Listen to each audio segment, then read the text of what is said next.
আজ আমরা শ্রী শ্রী রামকৃষ্ণ পরমহংস দেবের তৃতীয় উপদেশটি পড়ব এবং তার সঠিক অর্থ জানব। তাহলে চলুন শুরু করা যাক। আমি তৃতীয় উপদেশটি পড়ছি, আপনারা মন দিয়ে শুনবেন।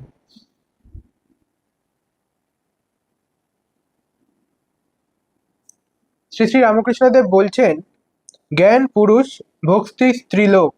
ঈশ্বরের বাহির বাটিতে জ্ঞান যেতে পারে, কিন্তু অন্তঃপুরে ভক্তি ছাড়া আর কেউ যেতে পারে না। শুদ্ধ জ্ঞান ও শুদ্ধ ভক্তি এক। এখানে শ্রী শ্রী রামকৃষ্ণ দেব যে প্রথম কথাটি বলছেন, আমরা সেইটা দিয়েই শুরু করব আজকের আলোচনা। উনি বলছেন যে জ্ঞান পুরুষ এবং ভক্তি স্ত্রীলোক। শ্রী শ্রী রামকৃষ্ণ দেবের জীবনে আমরা জ্ঞান এবং ভক্তির সমানভাবেই দুটির মিশ্রণ পাই। তার জীবনে তিনি ভক্তিকে সবচেয়ে বেশি প্রাধান্য দিয়েছে, এটা আমরা তার আচরণ দেখে বুঝতে পারি। তার জীবনে কিভাবে তিনি দিন কাটিয়েছেন তা দেখে বুঝতে পারি, এবং তার বক্তব্যের মাধ্যমে তিনি জ্ঞানের যে চূড়ায় বেঁচেছেন সেইটা আমরা জানতে পারি। আমরা দেখেছি রামকৃষ্ণদেব সারা জীবন কালী ভক্তি করেছেন, অর্থাৎ ভক্তি যোগ উনি সর্বদা নিজের জীবনে নিয়ে চলেছেন, কিন্তু জ্ঞান যোগের একটুকু উনি ছেড়ে দেননি। জ্ঞান যোগেও উনি ঠিক ততটাই মেতে ছিলেন যতটা উনি ভক্তিতে ছিলেন। জ্ঞানের যে চূড়ান্ত জায়গা সেইখানে উনি পৌঁছেছিলেন। আমরা জানি যে জ্ঞান যোগে যে অদ্বৈত বেদান্ত, সেখানের যে চূড়ান্ত সিদ্ধান্ত যে আত্মাই ব্রহ্ম এবং ব্রহ্ম এবং আত্মা অভেদ, এই যে দর্শন, এই যে উপলব্ধি, এই উপলব্ধিটাও শ্রী শ্রী রামকৃষ্ণ পরমহংসদেব ঠিক ততটাই করেছিলেন যতটা তিনি কালী ভক্তি করেছিলেন। উনি বলছেন যে জ্ঞান পুরুষ।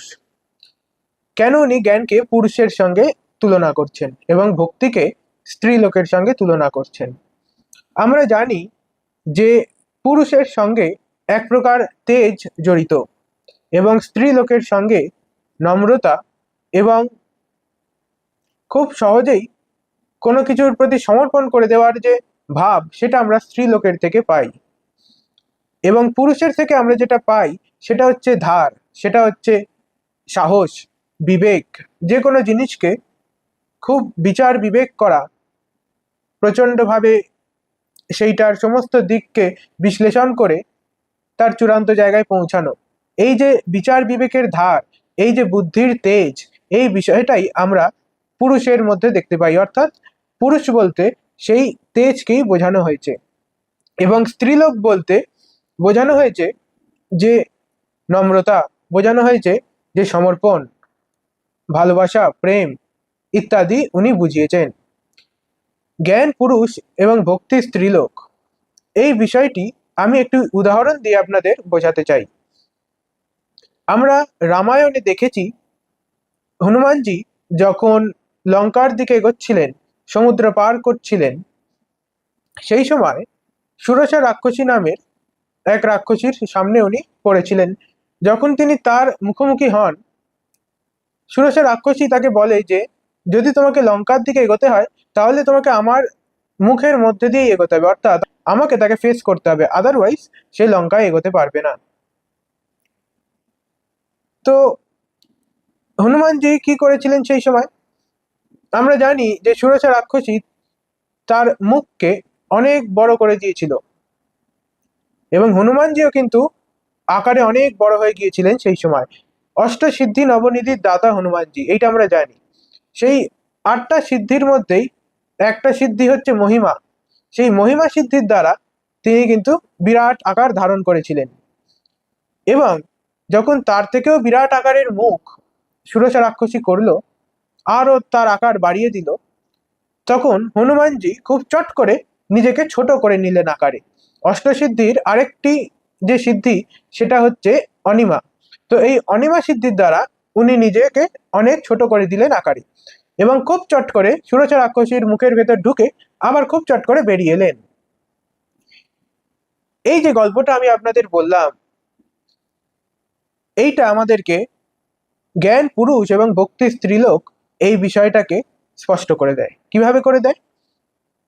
এই যে আকারে বড় হলেন হনুমানজি, এইটা আমরা জ্ঞান পুরুষ অর্থাৎ জ্ঞান যোগের সঙ্গে তুলনা করতে পারি।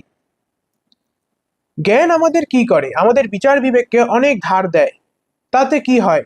তাতে আমাদের যে বুদ্ধি, সেই বুদ্ধি বিকশিত হয়। তো এই যে মহিমা সিদ্ধির দ্বারা হনুমানজি আকারে খুব বড় হয়ে গেলেন, এই জিনিসটা আমরা জ্ঞান যোগের মাধ্যমে পাই। আপনার বিচার বিবেক এতটা ধারালো হয়ে যাবে যে তার সামনে অন্য কোনো কিছু, যা কিছু অসত্য, তা দাঁড়াতে পারবে না। আপনি সত্য এবং অসত্যের যে ভেদ, যে বিচার, সে বিচার খুব সহজেই করে ফেলবেন এবং শুধুমাত্র সত্যকে গ্রহণ করবেন, অসত্যকে নয়। কিন্তু এটা তো গেল পুরুষ জ্ঞান ইত্যাদির কথা। তারপরে হনুমানজি কিন্তু আকারে খুব বড় হয়ে সুরচা রাক্ষসীর থেকে জিততে পারলেন না। তাকে জেতার জন্যে আকারে আবার ছোটও হতে হলো, খুব ছোট হয়ে গেলেন তিনি। এই যে ছোট হয়ে গেলেন এবং তার মধ্যে দিয়েই ওনার জয়লাভ হলো, এইটাই কিন্তু মূল বিষয়। শ্রী শ্রী রামকৃষ্ণদেব বলছেন যে ভক্তি স্ত্রীলোক, অর্থাৎ ভক্তি মানুষকে কি করে? মানুষকে অনেক নম্রতা শেখায়, কোনো কিছুর প্রতি খুব চট করে বিশ্বাস করে নিজেকে সমর্পণ করে দিতে শেখায়। যদি সেই জ্ঞান, যদি সেই বুদ্ধি বিচার বিবেকের সঙ্গে ভক্তিযোগকে নিয়ে বাঁচি, যদি নম্রতা এবং সরলতা এবং সমর্পণের সঙ্গে বাঁচি, তাহলে কিন্তু আমরা খুব সহজেই এই যে আমাদের দৈনন্দিন জীবনের জ্বালা যন্ত্রণা, আমাদের জীবনের সমস্যা ইত্যাদিকে খুব সহজেই অতিক্রম করে এগিয়ে যেতে পারি জীবনে। এই যে হনুমানজি আকারে অনেক ছোট হয়ে গেলেন, এই যে ছোট হয়ে যাওয়া, এই যে ঝুঁকে যাওয়া এবং তার মধ্যে দিয়েই বিজয় লাভ, এটা ভাববেন না যে তেজস্বী পুরুষই সর্বদা বিজয় লাভ করে। যে স্ত্রীলোক নম্র, যার মধ্যে সমর্পণ আছে, সেও কিন্তু খুব কঠিন কঠিন পরীক্ষাকে তার সেই সরলতা দিয়ে পার করে দিতে পারে। তবে এই যে সরলতা, তা যদি বুদ্ধি বিচার বিবেকের সঙ্গে থাকে, তবেই কিন্তু এই জাগতিক জায়গায় জয়লাভ করা যায়। যদি বিচার বুদ্ধি বিবেক সঠিক হয় এবং সমর্পণ করতেও আপনি জানেন, তাহলে আত্ম উপলব্ধির পথ এবং জগতে চলার পথ দুটোই কিন্তু খুব সরল হয়ে যাবে, খুবই সহজ হয়ে যাবে, এবং নিজের ভেতরে জটিলতা তৈরি না করেও আপনি এই পৃথিবীতে এবং নিজেকে জানার জন্য খুব সহজেই এগিয়ে যেতে পারবেন। তাহলে শ্রী শ্রী রামকৃষ্ণদেব বলছেন যে জ্ঞান পুরুষ এবং ভক্তি স্ত্রীলোক। জ্ঞান এই তেজের দ্বারা তোমাকে অনেক যে বিচার বিবেক এইগুলোর ধার দিতে পারে, কিন্তু যে ভক্তি, সেই ভক্তি ছাড়া তোমার আত্ম উপলব্ধি হবে না, সেই সমর্পণ ছাড়া তোমার আত্ম উপলব্ধি হবে না। কেন এই সমর্পণের এত মাহাত্ম্য, এই ভক্তির এত মাহাত্ম্য? বিচার বিবেক বুদ্ধি, বুদ্ধি তো বিজ্ঞানময় কোষে থাকে। আমরা কোষ নিয়ে এর আগেও আলোচনা করেছি, যার জন্যই আমি এই কোষের বিষয়গুলো আরেকটু তুলে আনছি, কারণ এর মধ্যে দিয়ে অনেক কিছুকে ব্যাখ্যা করা যায়। এই যে পঞ্চকোষ, তো এই যে বিজ্ঞানময় কোষ, এই বিজ্ঞানময় কোষে আমাদের বুদ্ধির স্থান। আমরা যতই বিচার বিবেক বুদ্ধিকে বিকশিত করি না কেন, আমরা কিন্তু বিজ্ঞানময় কোষে থাকি, অর্থাৎ অন্নময় কোষ, প্রাণময় কোষ, মনোময় কোষ, বিজ্ঞানময় কোষ, আনন্দময় কোষ। এর মধ্যে অন্নময় কোষ, প্রাণময় কোষ, মনোময় কোষের ঊর্ধ্বে হচ্ছে বিজ্ঞানময় কোষ, যেটা হচ্ছে আপনার বিচার বুদ্ধি বিবেক। আপনি এটার যতই ধার দিন না কেন, আপনি কিন্তু বিজ্ঞানময় কোষে থাকবেন। এই যে বিচার বুদ্ধি বিবেক আত্ম উপলব্ধির একদম শেষ জায়গা অবধি যেতে পারে, কিন্তু আত্ম উপলব্ধিতে আপনাকে পা ফেলতে সাহায্য করে না, আপনাকে একদম দরজা অবধি নিয়ে চলে যাবে। কিন্তু আপনি যদি আত্ম উপলব্ধির যে মূল স্থিতি, তা উপলব্ধি করতে চান, তাহলে ভক্তি একমাত্র পথ। এ ভক্তি কিন্তু ভক্তি যোগ নয়। উনি যখন বলছেন যে জ্ঞান পুরুষ ভক্তি স্ত্রীলোক, এই ক্ষেত্রে জ্ঞান বলতে উনি জ্ঞান যোগ বোঝাচ্ছেন এবং ভক্তি বলতে ভক্তি যোগ বোঝাচ্ছেন। কিন্তু যখন তার দ্বিতীয় কথায় তিনি বলছেন যে ভক্তি ছাড়া অন্য কোনো কিছু সেই আত্ম উপলব্ধির যে স্থিতি, ঈশ্বর দর্শনের যে স্থিতি, ঈশ্বর লাভের যে স্থিতি, তাতে পৌঁছাতে পারে না। তখন কিন্তু উনি ভক্তি যোগের কথা বলছেন না, তখন উনি পরমানন্দের কথা বলছেন। অর্থাৎ সেই পরমানন্দ, সেখানে কিন্তু আর বিচার থাকে না, সেখানে কিন্তু বিচার সমাপ্ত হয়ে যায়। কারণ বিচার যদি সমাপ্ত না হয় তাহলে কিন্তু আত্ম উপলব্ধি থাকে না, সেই অহং রয়ে যায়, সেই অহংকার রয়ে যায়। আপনি জানবেন বিজ্ঞানময় কোষে কিন্তু সূক্ষ্ম অহংকার তখনও রয়ে যায় এবং আনন্দময় কোষেও রয়ে যায়। যখন আপনি ঘুমন তখন আপনি আনন্দময় কোষের অনুভূতি করেন, কিন্তু যেহেতু আপনার মনোযোগ বহির্মুখী, সর্বদা বহির্মুখী, যার জন্যে আমরা যখন মান্ডুক্য উপনিষদ পড়বো তখন আমরা জানবো গৌড়পাদের কারিকায় গৌড়পাদ বলছে যে সমাধি এবং ঘুম এর মধ্যে কি পার্থক্য রয়েছে।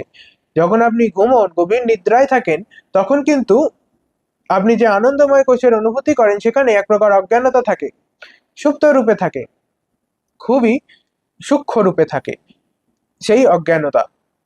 কিন্তু যখন আপনি সমাধিতে চান তখন কিন্তু আপনি সচেতন হয়ে থাকেন, তখন কিন্তু আপনি ঘুমানোর মতো সেই অসচেতনতা আপনার মধ্যে থাকে না, তখন কিন্তু সচেতনতা থাকে। যার জন্যে আপনার যে আত্ম উপলব্ধি, যেটা অবশ্যই আনন্দময় কোষের মধ্যে দিয়ে যায়, ওটা একটা পথ মাত্র, ওটা একটা ধাপ মাত্র। তো সেই আনন্দময় কোষের যে উপলব্ধি হয় সেটা কিন্তু ঘুমের মতো সেই অজ্ঞানতায় নয়, তখন কিন্তু আপনি জ্ঞান থাকাকালীন সেই আত্ম উপলব্ধির যে আগের পথ, যে আগের ধাপ, সেইটা আনন্দময় কোষের অনুভূতি করেন। এইবার শ্রী শ্রী রামকৃষ্ণদেব বলছেন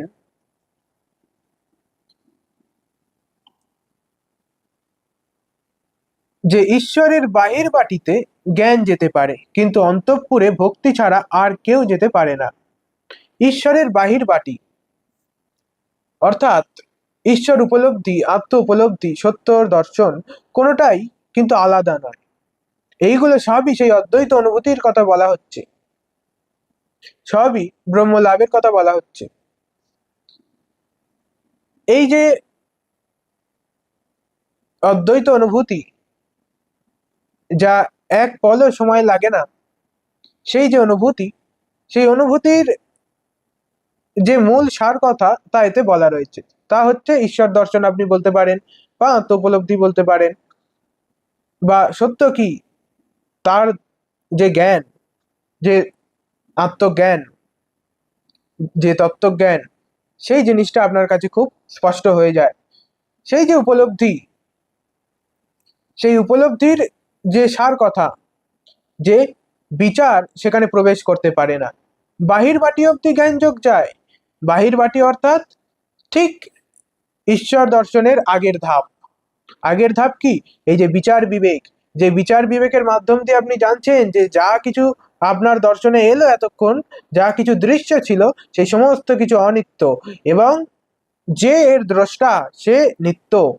এই যে নিত্য অনিত্য বিচার, এইটাই তো বিবেকের এক প্রকার বিবেক। এছাড়া আরো রয়েছে যেমন সৎ অসৎ, আহ, যেমন নিত্য অনিত্য বললাম, তারপরে এই যেমন পঞ্চকোষ বিবেক, অবস্থাত্রয়ী বিবেক, ইত্যাদি ইত্যাদি রয়েছে। তো এই বিচার বিবেকের মাধ্যমেই আপনার বুদ্ধি জাগে, আপনি একদম ঈশ্বর দর্শনের দরজা পর্যন্ত পৌঁছে যান, ওই বাহির বাটি অব্দি। কিন্তু আপনার যখন উপলব্ধি হয়, সেই ঈশ্বর দর্শন হয় যেখানে দ্রষ্টা আর দৃশ্যে কোনো ভেদ থাকে না, যেখানে দৃশ্য যেটা আর যেটা দ্রষ্টা, এই দুটাকে আপনি পৃথক করতে পারবেন না। এই যে আপনি নিজেকে যেটা মনে করেন সেইটা তখন আর থাকবে না।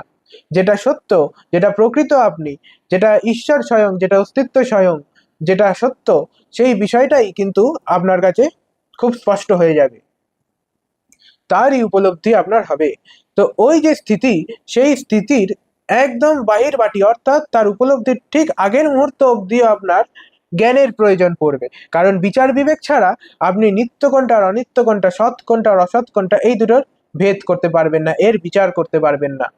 এই বিচার যখন আপনার সমাপ্ত হয়, যখন আর একটাও চিন্তা আপনার মধ্যে থাকে না, কারণ বিচারও তো এক প্রকার চিন্তারই জন্ম দেয়। তাহলে যদি আপনার মনে চিন্তা চলতেই থাকে তাহলে আত্ম উপলব্ধি হবে কি করে? কারণ আপনি যেটা স্বয়ং সেটা তো আপনি সর্বদা রয়েছেন, কিন্তু এই যে চিন্তাগুলো আপনার মধ্যে চলছে, এই যে বিচারগুলো চলছে, ওইটা আপনাকে যতই স্পষ্টতা দিক না কেন, ওটাই কিন্তু শেষ পর্যন্ত গিয়ে বাধা। যখন বিচার, যখন বিবেক সম্পূর্ণভাবে জাগ্রত হয়ে যায়, তখন কিন্তু বিবেককেও কেটে ফেলে। বিবেক একটা ধারালো ছুরির মতো, যে আপনার সমস্ত এই যে অনিত্য অসৎ বস্তুর যে দর্শন আপনার হচ্ছিল, কিন্তু আপনি ওগুলোকে নিত্য বলে মনে করছিলেন, সেই বিচার বিবেকের মাধ্যমে, জ্ঞান যোগের মাধ্যমে সেই সমস্ত কিছুকে কেটে ফেলে দিয়েছেন। কিন্তু শেষ পর্যন্ত কি রয়ে গেল? রয়ে গেল ওই বিচার বিবেকটা, রয়ে গেল ওই যে আমি যে ভেদ করছি, ওই ভেদ করার ক্ষমতাটা। যখন সেই ভেদ করার ক্ষমতা আপনার চূড়ান্ত স্থিতিতে থাকে, তখন আপনার ওই যে যেটা দিয়ে ভেদ করছিলেন সেটাকেও ভেদ করে দেন। অর্থাৎ সেই বিবেক বিবেককেও কেটে ফেলে। যখন বিবেক বিবেক দিয়ে কেটে যায়, তখন যেটা প্রকৃত আপনি সেইটা পড়ে থাকেন। সেটা কিন্তু আনন্দময় কোষের সেই শূন্যতা নয়। সেই শূন্যতা থেকেও যখন আপনি অন্তর্মুখী হয়ে যান, যখন সেই শূন্যতাও যে আপনারই এক্সপেনশন, সেই শূন্যতাটা যে আপনি স্বয়ং, সেইটার অনুভূতি আপনার হয়। যখন সেই শূন্যতা তো তখন রয়েছে, সেই শূন্যতার অস্তিত্ব তো তখন আপনার কাছে উপলব্ধিতে আসছে যখন আপনি বহির্মুখী, যখন আপনি সেই শূন্যতারও শূন্যতায় চলে যান, যখন আপনি সেই শূন্যতারও সার দেখে নেন যে অনিত্য, সেই শূন্যতারও সার যেটা, সেইটা কিন্তু নিত্য। শূন্যতা অনিত্য, শূন্যতার সার নিত্য। তো এই যে শূন্যতা যে অনিত্য, কিন্তু তার সারটা আপনি যখন দেখে নেন, যখন আপনি বিচার বিবেক দিয়ে সেই শূন্যতাকেও ফেলে দেন, এবং যে এই যে বিবেক দিয়ে ফেললেন সেই বিবেককেও ফেলে দেন, সম্পূর্ণ শূন্য হয়ে যান, তখন যেটা প্রকৃত আপনি সেইটা থাকে। কারণ যেইটা আপনি সেটা তো শূন্যতা নয়। আপনি যখন নিজেকে যা মনে করেন সেটাকে শূন্য করে দেন, তখন যেটা প্রকৃত আপনি সেইটাই ফুটে ওঠে। আশা করি আপনাদের কাছে এটা আমি খুব স্পষ্ট করে রাখতে পারলাম। যেহেতু রামকৃষ্ণদেব নিজেই বলে দিচ্ছেন যে জ্ঞান যোগ আপনার ঈশ্বর দর্শনের বাহির বাটি অব্দি যায়, তাই জন্য আমারও এটা বলতে সুবিধা হচ্ছে যে আত্ম উপলব্ধির একদম আগের মুহূর্ত অব্দি আমি ব্যাখ্যা করতে পারবো, আমি আপনাকে একদম পথ দেখাতে পারবো। কিন্তু যে আত্ম উপলব্ধির একদম উপলব্ধির মোমেন্ট, সেই মোমেন্টটা আর ব্যক্ত করা যায় না। এই নয় যে অন্য কেউ করে দেবে, এই নয় যে অন্য কোনো বইতে হয়তো লেখা আছে, পড়লে জানা যাবে। সেটা বাক্যমনাতীত। এই বাক্যমনাতীত যে কথাটা, সেটা আমাদের উপনিষদের কথা, উপনিষদও বলছে। কিন্তু যদি আপনি বৌদ্ধ ধর্মে দেখেন, সেখানে এইটুকুও বলে না যে বাক্যমনাতীত। সেখানে গৌতম বুদ্ধ সম্পূর্ণভাবে নিস্তব্ধতা, মৌনতা তাতেই রয়েছে। তিনি এটাও বলছেন না যে তাকে ব্যক্ত করা যাবে না, তিনি মৌনতাই পালন করছেন। এতটাই অব্যক্ত সেই বিষয়, এতটাই বাক্য মনাতীত সেই বিষয়ে। অর্থাৎ ঈশ্বর দর্শন, ঈশ্বর লাভ, তার ঠিক আগের মুহূর্ত অব্দি জ্ঞানযোগ আপনাকে এগিয়ে দিতে পারে। কিন্তু যখন আপনার ঈশ্বর দর্শন হচ্ছে যেটা কালেরও ঊর্ধ্বে, অর্থাৎ যখন আপনার ঈশ্বর দর্শন হচ্ছে, তখন আপনি স্থান, কাল এবং কারণ এই সমস্ত কিছুর ঊর্ধ্বে, যা আপনি স্বয়ং। এই নয় যে আপনি তখনের জন্য এইসবের থেকে ঊর্ধ্বে, আবার তারপরে এইসবে বাঁচছেন। এইসবে আপনি কখনোই বাঁচছেন না। এই উপলব্ধি হওয়াই ঈশ্বর দর্শন।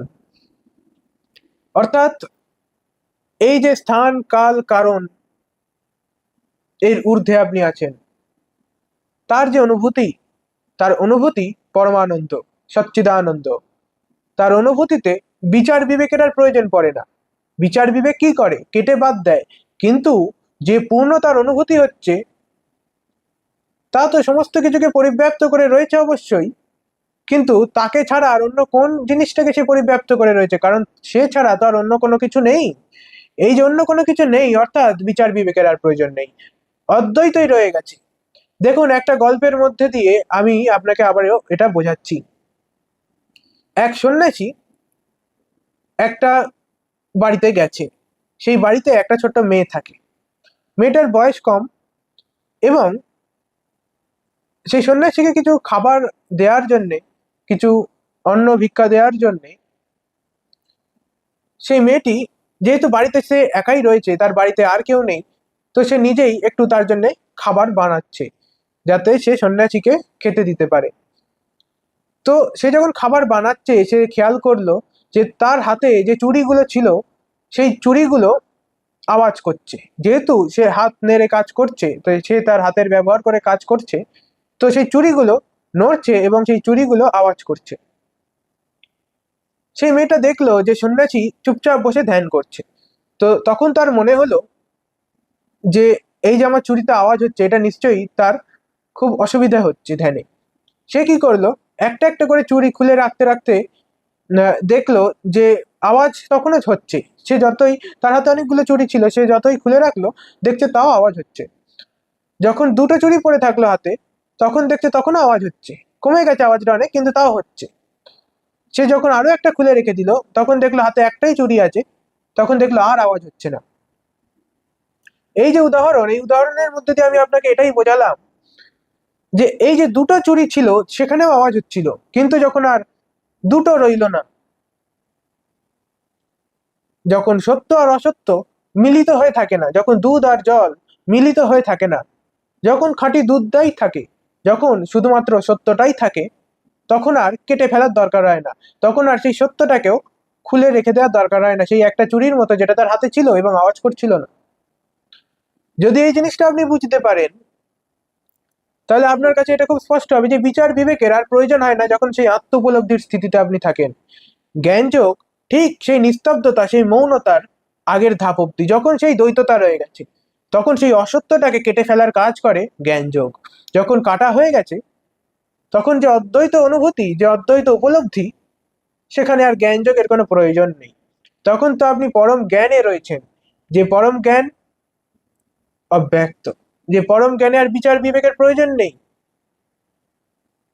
সে সম্পূর্ণটাই পূর্ণ, সে সম্পূর্ণটাই একদম সেই চূড়ান্ত সত্যের কথা, যেখানে আর এক চুল অসত্য নেই, যেখানে আর এক কণা অহংকার নেই।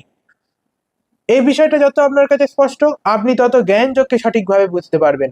আর যখন এটা জ্ঞানযোগ পথটি আপনি জানবেন, তার কতটা প্রয়োজনীয়তা, তার কতটা ব্যবহার, এবং কোথায় গিয়ে সেই জ্ঞানযোগের সমাপ্তি ঘটে, কোথায় গিয়ে জ্ঞানযোগকে নিয়ে চলার আর প্রয়োজন পড়ে না, কারণ তার যে আহ, প্রয়োজনটা ছিল সেই প্রয়োজনটা সমাপ্ত হয়ে গেছে, সেই প্রয়োজনটা সম্পূর্ণভাবে মিটে গেছে, তার আর থাকার প্রয়োজন নেই।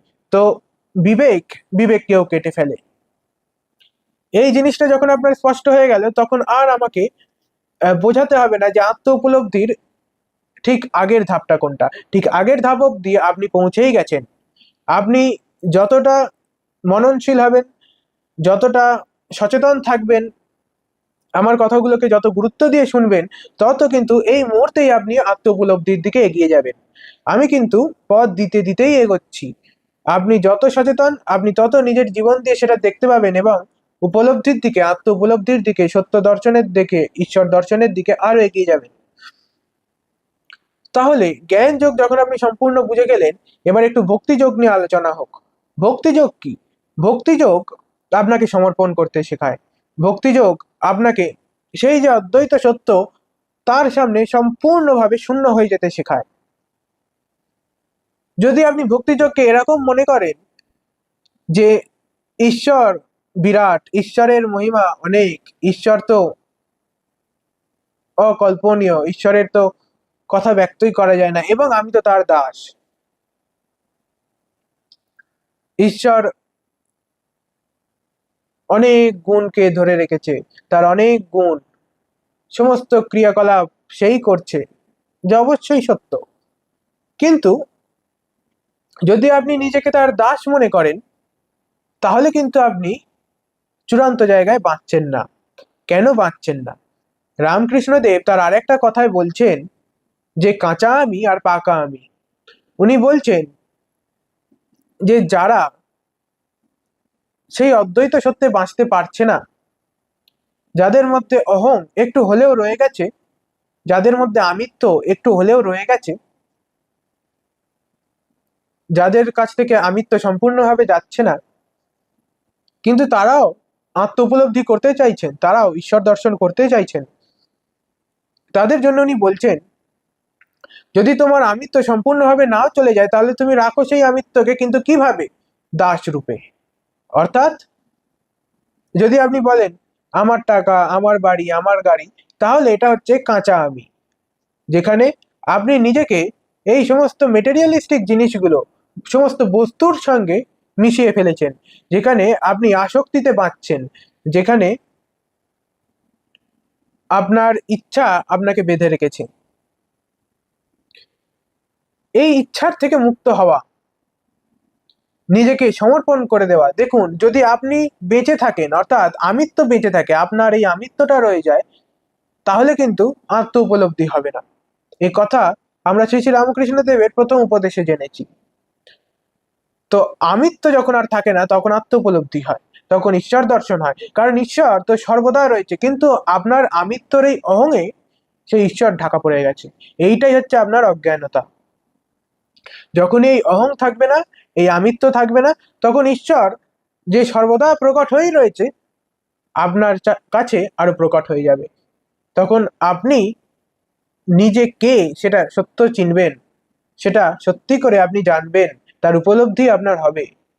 আপনি নিজেকে যেটা মনে করেন সেই ভাবধারাটা আপনি স্বয়ং যেটা সেটাকে ঢেকে রেখেছে। এই বিষয়টা যত আপনার কাছে পরিষ্কার, তত আপনি বুঝতে পারবেন এই যে দাস আমি, এই দাস আমিটার মানে কি, আর ভক্তির যোগে এই দাস আমিটা কত দূর অব্দি আপনাকে সাহায্য করতে পারে, এবং একটা সময় এসে তাকেও ফেলতে হবে। জানবেন রামকৃষ্ণদেব বলছেন কাঁচা আমি আর পাকা আমি, কিন্তু দুটোতেই আমিটা তো রয়ে গেল। তার অন্য উপদেশে উনি বলছেন আমার আমিত্ব রয়ে গেলে আর ঈশ্বর দর্শন হবে না, আর আমার আমিত্ব কেটে গেলে ঈশ্বর দর্শন হবে। অর্থাৎ এই যে আমিত্ব, এই আমিত্বটার সম্পূর্ণ সমাপ্তি ঘটতে হবে, সম্পূর্ণ বিনাশ হয়ে যেতে হবে, লয় হয়ে যেতে হবে। এই যে সম্পূর্ণ লয়, এটা কিভাবে হবে? যাদের হচ্ছে না তাদের জন্য উনি পাকা আমির পথটি দেখিয়েছে। যারা আমার বাড়ি আমার গাড়ি ইত্যাদি করছেন, তাদের জন্য উনি বলছেন যে বাড়ি গাড়িকে ছেড়ে দাও, বস্তুকে ছেড়ে দাও। তোমার যদি আমি বলতেই হয় তাহলে তুমি ঈশ্বরকে ধরে বলো, বলো আমি ঈশ্বরের দাস, বলো আমি ঈশ্বরের সন্তান, বলো যে আমি ঈশ্বরের মা। যেমন নারুগোপাল, নারুগোপালের মা। যেমন শিব ঠাকুর, শিব ঠাকুরের আমার পিতা, আমি তার সন্তান। এই যে সম্পর্ক, তুমি বাড়ি গাড়ির সঙ্গে নিজের সম্পর্ককে জড়িও না, ওগুলো বস্তু বস্তুর মতোই তাদের থাকতে দাও। তুমি এর থেকেও উচ্চ মানের যেটা তার সঙ্গে জোড়ো, যেটা তুমি স্বয়ং কিন্তু তুমি দেখতে পাচ্ছ না। আমি বলে দিচ্ছি তার একটা নাম রূপ গুণ দিয়ে তুমি তার সঙ্গে নিজেকে জুড়ে নাও। যদি তাকে জোড়ো তাহলে তুমি পাকা আমি নিয়ে বাঁচবে। যদিও তোমার আমিত্ব রয়ে গেল, যদিও তুমি বলছো দাস আমি, যদিও তুমি বলছো সন্তান আমি, যদিও তুমি বলছো মা আমি, তাও ওই আমার বাড়ি আমার গাড়ির থেকে এগুলো একটু হলেও উন্নত।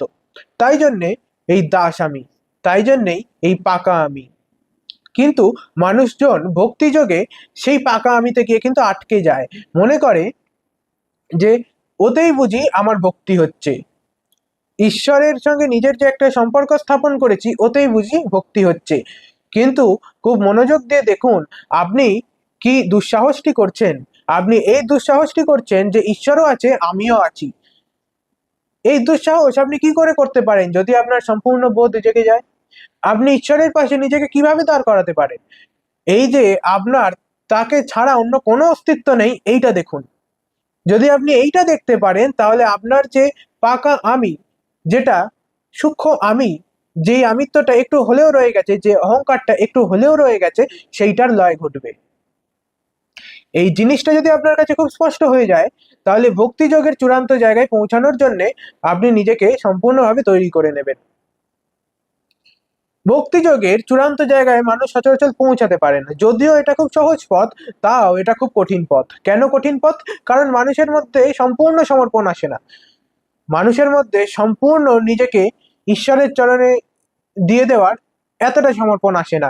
একটু হলেও যদি আমি ঈশ্বরের পায়ে সম্পূর্ণ নিজেকে দিয়েও দিই, তাও ওই আমি ঈশ্বরের কাছে নিজেকে সমর্পণ করে দিয়েছি ওই আমিত্বটা রয়ে যায়।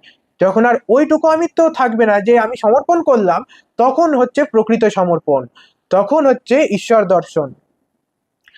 তাহলে এই জিনিসটা যদি আপনি বুঝতে পারেন যে জ্ঞান যোগ কি করে, ভক্তি যোগ কি করে, আমি কিন্তু দুটোরই চূড়ান্ত জায়গাটা আপনাদেরকে দেখিয়ে দিলাম। জ্ঞান যোগের চূড়ান্ত কি? বিচার বিবেক। এমন বিচার বিবেক যে সমস্ত অসত্যকে কেটে নিজেকেও কেটে দেয় এবং তার মাধ্যমে ঈশ্বর দর্শন হয়। তখন কিন্তু আর বিচার বিবেক থাকে না। এবার হচ্ছে ভক্তিযোগ। ভক্তিযোগ কি? ভক্তিযোগ হচ্ছে আমিত্বর সম্পূর্ণ লয়, আমিত্বর অহংকারের সম্পূর্ণ লয় এবং সম্পূর্ণ সমর্পণ। এই সমর্পণ কেমন? যেখানে আমি সমর্পণ করলাম এটুকুও থাকে না, তখন হয় ঈশ্বর দর্শন। এবং জ্ঞান যোগে যখন বিচার বিবেকও সমস্ত অসত্য জিনিসের সঙ্গে লয় হয়ে যায়, যেখান থেকে ও এসছে আবার সেখানেই চলে যায়। যখন সেটুকুও থাকে না, যখন বিচার বিবেকের আপনি চূড়ান্ত জায়গায় পৌঁছে যান, সমস্ত অসত্যকে কেটে ও নিজেও যে অসত্য, ও নিজেও যে অনিত্য, সেটাকে দেখেও নিজেকেও কেটে ফেলে। অর্থাৎ সেটাও সমর্পণ, বিবেকের সমর্পণ, বিবেকের লয় হয়ে যাওয়া। দেখুন, আপনি বিচার বিবেককে অস্ত্র করে নিয়ে জ্ঞান যোগে গিয়েছিলেন, এবং যেটাকে অস্ত্র করেছিলেন সেটাকেও ফেলে দিতে হলো, সেই বিচার বিবেককেও ফেলে দিতে হলো। ভক্তি যোগেও কিন্তু একই জিনিস হলো, যে পাকা আমি ঈশ্বরের দাস, আমি ঈশ্বরের সন্তান, আমি ঈশ্বরের মা, এইগুলোকে নিয়ে আপনি চলেছিলেন, তাকেও কিন্তু ফেলে দিতে হলো, ওই মাটাকেও ফেলে দিতে হলো, ওই সন্তানটাকেও ফেলে দিতে হলো, ওই দাসটাকেও ফেলে দিতে হলো। যখন আপনি ওটাকেও ফেলে দিলেন, তখন ঈশ্বর দর্শন হলো।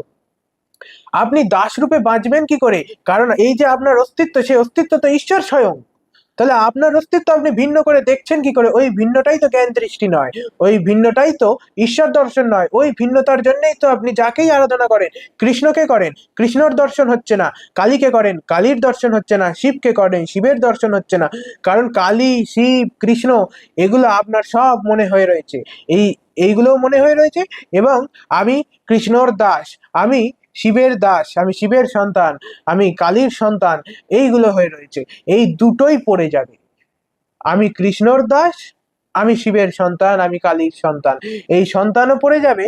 আর ওদিকে যে শিব, কালী, কৃষ্ণ ও পড়ে যাবে। পড়ে যাবে অর্থাৎ এই সমস্ত শিব, কালী, কৃষ্ণ এই সমস্ত ধারণা কোথায়? মনে। যখন আপনি থাকবেন না, যখন এই অহংই থাকবে না, তাহলে এই অহংকার তো মনের কেন্দ্র। যদি এই অহংকারই না থাকে, তাহলে মনেরও লয় হয়ে যাবে। তখন শিবের যে ধারণা করে রেখেছেন, সেই ধারণা আপনার আর থাকবে না। যে কালীর করে রেখেছেন তা আর থাকবে না, যে কৃষ্ণের করে রেখেছেন তা আর থাকবে না। কিন্তু তাহলে কালী, কৃষ্ণ, শিব সব কি চলে গেল? কেউ চলে যায়নি। তার যে প্রকৃত স্বরূপ তা আপনার কাছে প্রকট হবে, সেই প্রকৃত ঈশ্বরের আপনার দর্শন হবে, যেই কালী, যে শিব, যে কৃষ্ণ, যেটা আপনি স্বয়ং। কিন্তু এই যে কৃষ্ণ আর আপনার মধ্যে ভেদ করেছেন, কালী আর আপনার মধ্যে ভেদ করেছেন, শিব আর আপনার মধ্যে ভেদ করেছেন, এই ভেদটা সম্পূর্ণভাবে লয় হয়ে যাবে। এই হচ্ছে চূড়ান্ত ভক্তি।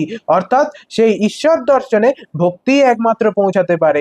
এবং জ্ঞান যখন পৌঁছায়, সেই জ্ঞানের তেজ আর থাকে না, তখন সেই জ্ঞানও সৌম্য হয়ে যায়, তখন সেই জ্ঞানও একদম ভক্তির মতো নম্র হয়ে যায়, সমর্পণ হয়ে যায়।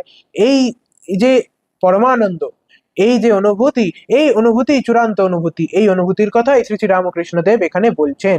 আশা করি এই বক্তব্যটা আপনাদের কাছে খুব স্পষ্ট, যে উনি কি বলতে চাইছেন, যে জ্ঞান পুরুষ, ভক্তি স্ত্রীলোক, এবং ঈশ্বরের বাহির বাটি অব্দি জ্ঞান যেতে পারে, কিন্তু তার ভিতরে একমাত্র ভক্তি প্রবেশ করতে পারে। এবং শেষে উনি বলছেন কি? উনি বলছেন শুদ্ধ জ্ঞান এবং শুদ্ধা ভক্তি এক। এর মানে কি? এর মানে হচ্ছে সেই যে শুদ্ধ জ্ঞান, শুদ্ধ জ্ঞান অর্থাৎ বিবেক, বিবেককেও কেটে দিল।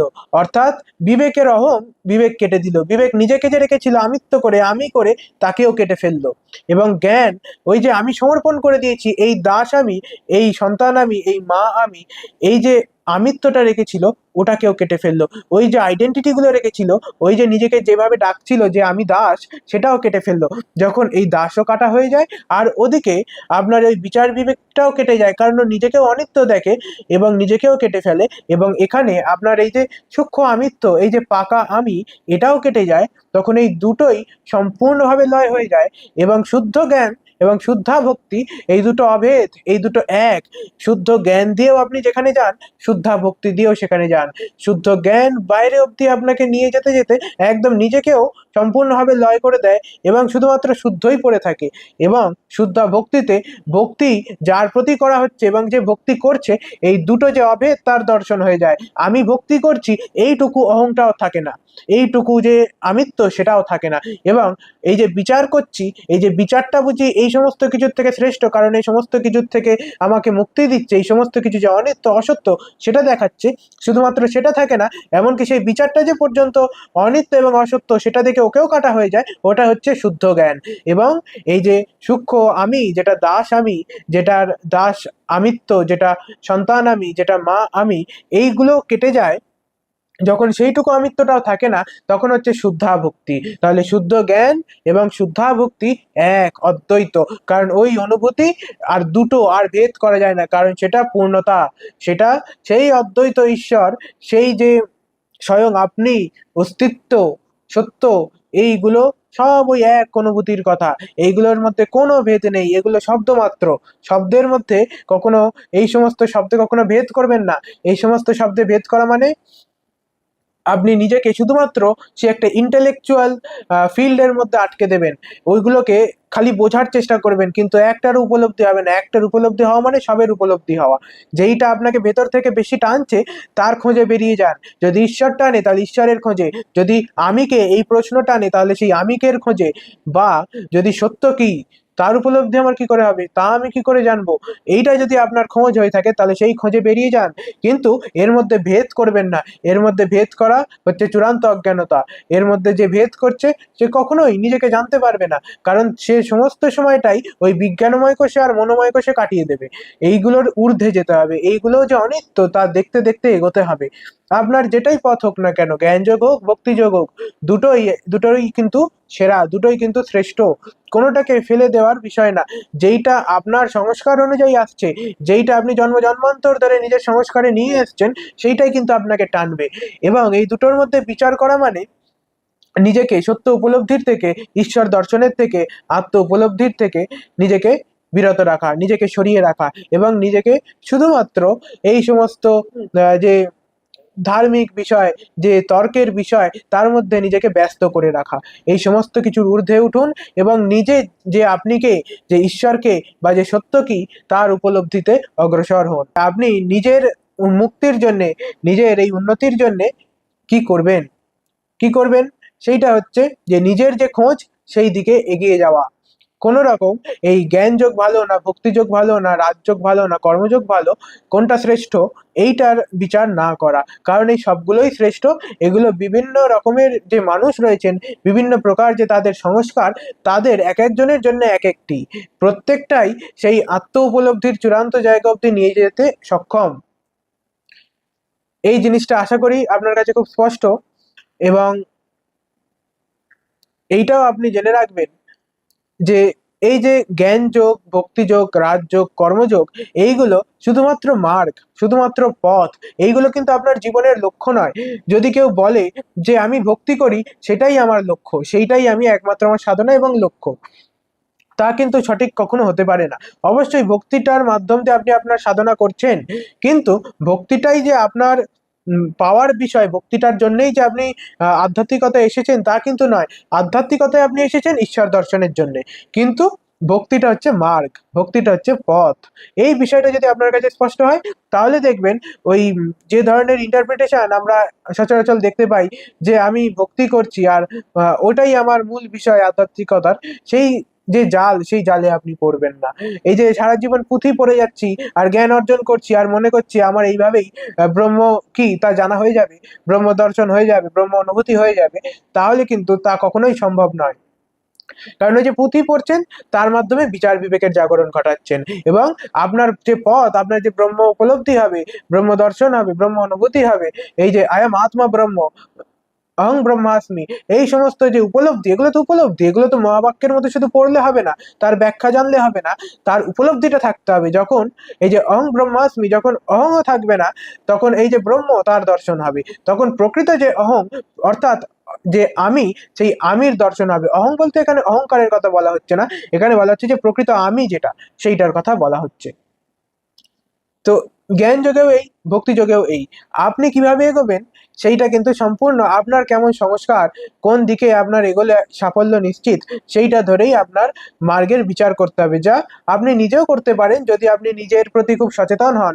কোনটা আপনাকে ভেতর থেকে টানে সেইটা আপনি বুঝতে পারেন, বা যদি আপনি বুঝতে না পারেন তাহলে কোনো গুরুর প্রয়োজন, যে গুরু সঠিকভাবে এই মার্গগুলোকে জানে এবং তার নিজের আত্ম উপলব্ধি হয়েছে, সে নিজেকে জেনেছে যে আমি কে, বা তার নিজের ঈশ্বর দর্শন হয়েছে, বা সে নিজে জানে যে সত্য কি, তবেই কিন্তু আপনাকে সে এই আত্ম উপলব্ধির দিকে, ঈশ্বর দর্শনের দিকে, বা সত্যর উপলব্ধির দিকে এগিয়ে নিয়ে যেতে পারবে, আপনাকে সেই সঠিক পথ দেখাতে পারবে। এই জিনিসটা যত আপনি বুঝবেন, তত আপনার কি করণীয় সেটাতে স্পষ্টতা চলে আসবে, যে আপনি সাধনা কিভাবে করবেন। যেইটা সাধ্য সেইটাই কিন্তু লক্ষ্য। সাধনার যে পথ সেটা কিন্তু ক্ষণস্থায়ী। সেই সাধনার পথ কেমন, আপনি নৌকা করে আপনি একটা নদী পার করলেন, কিন্তু এই যে পার করলেন, যে এই পার করে যেখানে পৌঁছালেন, যে পাড়ে আপনি নামবেন, আপনি যদি সেই নৌকাটাকে নিয়ে নামতে চান তাহলে কি পারবেন? আপনি যদি সেই পাড়ে মনে করেন নৌকাটাকে আমি নিয়ে উঠবো, তাহলে কি পারবেন? পারবেন না। এই যদি আপনি ছাড়তে না পারেন, যদি নৌকাটাকে আপনি মনে করেন আমি আমার সঙ্গে নিয়ে যাব, বা নৌকাটা আমি কখনো ছাড়বো না, আমি এতেই থাকবো, তাহলে কিন্তু আর আপনার ঈশ্বর দর্শন হবে না। যদি আপনি শুধুমাত্র ভক্তিকে আঁকড়ে ধরে থাকেন, যদি আপনি শুধুমাত্র জ্ঞানকে আঁকড়ে ধরে থাকেন, যদি আপনি শুধুমাত্র যে যোগ সাধনার পদ্ধতি তাকে আঁকড়ে ধরে থাকেন, তাহলে কিন্তু আপনার আর সেই যেটার জন্য করছিলেন সাধনা, যেটার জন্য ভক্তি করছিলেন, যেটার জন্য জ্ঞান অর্জন করছিলেন, সেই সাধ্য, সেই লক্ষ্য তা কিন্তু আর পূরণ হবে না। তার কিন্তু সেই যে ঈশ্বর দর্শন, সেই যে আত্ম উপলব্ধি, তা কিন্তু আর হবে না। বাহির বাটিতে জ্ঞান যোগ, ভক্তিযোগ, রাজযোগ সমস্ত কিছুই শেষ হয়ে যায়। যখন ওগুলোর লয় ঘটে যায়, যখন সম্পূর্ণভাবে আপনি শূন্যতার যে অনুভূতি, সেই অনুভূতির দ্রষ্টা হয়ে যান, যখন বিচার, বিবেক, অহং এই সমস্ত কিছু সম্পূর্ণভাবে লয় হয়ে যায়, তখন এবং আপনি সেইটার দ্রষ্টা হয়ে যান, যখন আপনি সেইটার সাক্ষী হয়ে যান, যেটা আপনি আগে থেকেই রয়েছেন, আপনি কোনো কিছু হচ্ছেন না, আপনি শুধুমাত্র এই যে হওয়া, এই যে বিকামিং, এই যে আপনার মধ্যে সর্বদা পরিবর্তন চলছে, এই পরিবর্তনের মধ্যে আপনি স্থিত হয়ে যান। আপনি আর নিজের মধ্যে এই পরিবর্তনগুলো আসতে দেন না, এই বিকারগুলো আসতে দেন না, আপনি সেখানেই স্থিত হয়ে যান, নিজের যেটা স্বরূপ। তখনই কিন্তু ঈশ্বর দর্শন, আত্ম উপলব্ধি, সত্যর অনুভূতি তা ঘটে। তো এই বলেই আমি আজকের বক্তব্য আমার সমাপ্ত করব, এবং শ্রী শ্রী রামকৃষ্ণ পরমহংসদেবের যে উপদেশ, সেই উপদেশটি আরেকবার পড়ব, এবং আপনারা দেখবেন যে এই উপদেশটি আপনি যখন প্রথমবার শুনেছিলেন এবং এই যে এখন শুনবেন, তার মধ্যে কতটা স্পষ্টতা এলো, এবং নিজের ভেতরে, মনের ভেতরে যত ভেদ ছিল যে কোন পথটি শ্রেষ্ঠ, কোনটা আমি মেনে চলবো আমার আত্ম উপলব্ধির জন্য, ঈশ্বর দর্শনের জন্য, সেইটা আপনার কাছে খুবই স্পষ্ট হয়ে গেল এবং সরল হয়ে গেল। দেখুন, উনি বলছেন,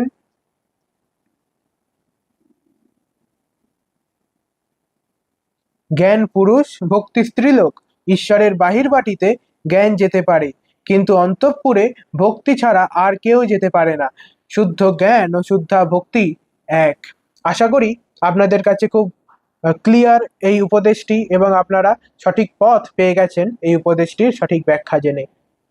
এই বলেই আমি আজকের বক্তব্য সমাপ্ত করলাম। ধন্যবাদ। ভিডিওটি আপনার ভালো লাগলে লাইক করুন, শেয়ার করুন এবং কমেন্ট করে আমাদের জানান। আমাদের চ্যানেলটি সাবস্ক্রাইব করে বেল আইকনে ক্লিক করুন, যাতে পরবর্তী ভিডিওগুলি আপনি মিস না করেন। ধন্যবাদ।